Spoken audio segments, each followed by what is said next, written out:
get started tonight. Chairs back over there. And probably sprinkle throughout. Can everybody hear me okay? Yes. I've never been accused of not being heard. Welcome everybody, and thank you so much for coming. It's really, I don't know what, humbling and fun to see everybody here.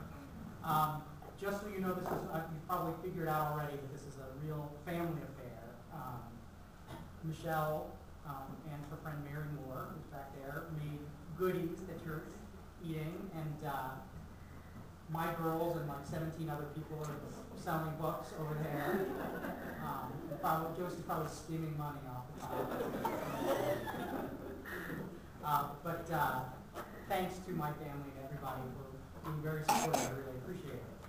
I thought I would just tell you in 30 seconds or less sort of what I'll be doing tonight, so you know what to expect. I'm going to read 2 short chapters from the book, and then I'll open it up for questions if anybody has any questions. And then after that, you can continue to schmooze and eat as much as you want, and I'll go sit over there, and the books are all signed already by me, that if you buy them from those kids over there, but I'm glad to personalize them, and I'll sit at the table over there and do that afterwards. So, without further ado, I guess I'll get to it. I'm not going to read like the first 2 chapters.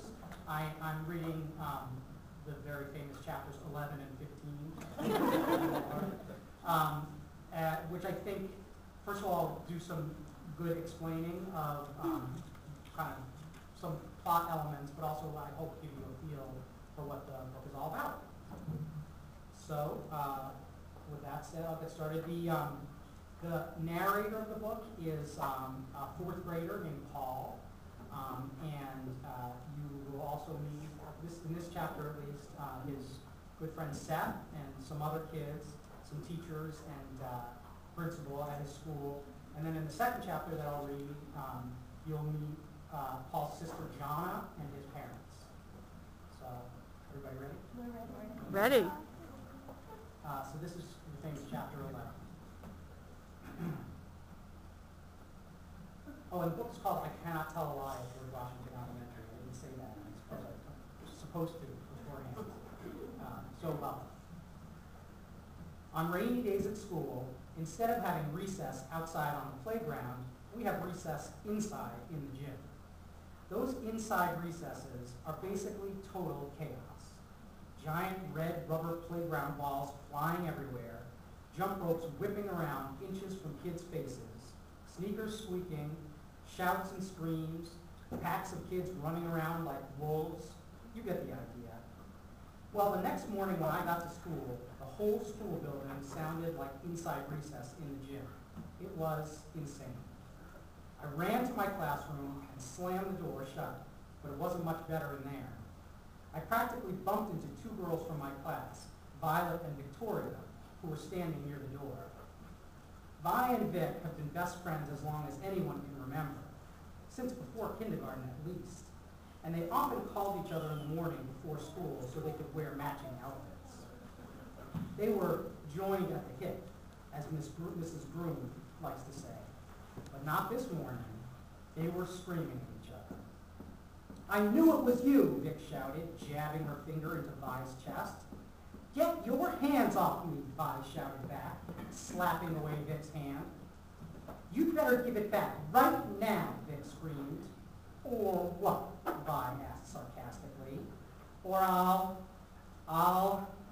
Vic ran over to Vi's desk and pulled out a marble-covered composition notebook. I'll read your diary out loud. You wouldn't. Yes, I would. Give that back, Vi screamed, lunging for the notebook.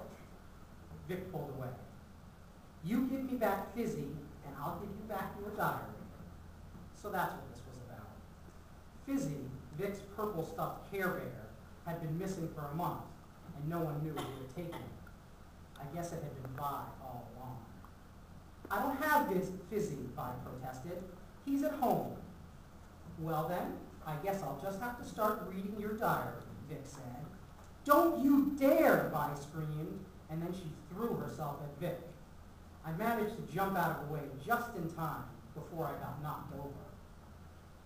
You'd think Mrs. Groom would have been over there breaking up Vi and Vic's fight, but as I looked around the room, I noticed that there were about 10 other fights, just like the one between Vic and Vi, going on at the same time. Mrs. Groom couldn't be everywhere at once. She was over in the corner by the world maps, pulling one boy off another. The noise in the room was ear-splitting.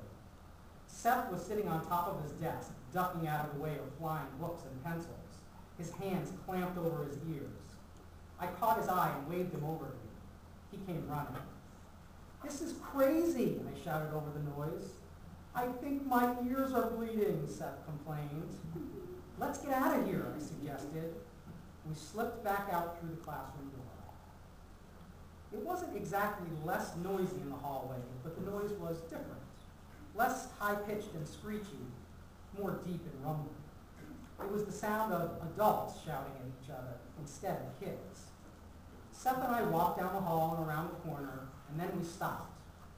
The shouting was louder now, and it seemed to be coming from the teacher's lounge. We crept a little bit closer, and then the door burst open, and Principal Van Vleck came tumbling out. His hair was all messy and sticking up, and his necktie was rumpled and sideways. He was panting, and he looked up at me and said, "It's like World War III in there," Van Vleck said, shaking his head. "What's going on?" I asked. Ordinarily, Mr. Van Vleck would answer my question with one of his own. I was expecting him to say something like, "Wait a minute, what are you two boys doing out in the hallway?" But instead, Van Vleck spilled the beans. It all started when Mrs. Gilmore asked Mr. Hellman whether her new dress made her look fat. He said, "Yes, it did." "Uh-oh," Seth said. Then Mrs. Gilmore told Mr. Hellman that his toupee was so obvious it looked like he had a dead beaver on his head. And that's when all hell broke loose. "It's the truth serum," I said. "The what?" Van Vleck asked. "The truth serum," I repeated. "Sodium pento something. A truck full of it drove into the lake a few days ago, and now it's in our drinking water." "And so everyone has to tell the truth," Seth added. "They can't help it if someone asks a direct question." Van Vleck ran his fingers through his beard. "Truth serum," he whispered. "Good gracious." He looked at us. "You boys are sure about this?" We both nodded. "One of the side effects is a rotten onion smell," I explained. "That's why everybody's been complaining about the cafeteria." "Good Lord," Van Vleck said. "I've smelled those rotten onions myself. I thought it was my wife's cooking." We heard a crash from inside the teacher's lounge. It sounded like a mug smashing on the wall, and then a thump that sounded like a body hitting the floor. All three of us winced. "I'd better get back in there," Van Vleck said, covering his face with his arm. "Good luck, sir," Seth said. And with that, Van Vleck pushed the door of the teacher's lounge open and dashed inside. Okay, chapter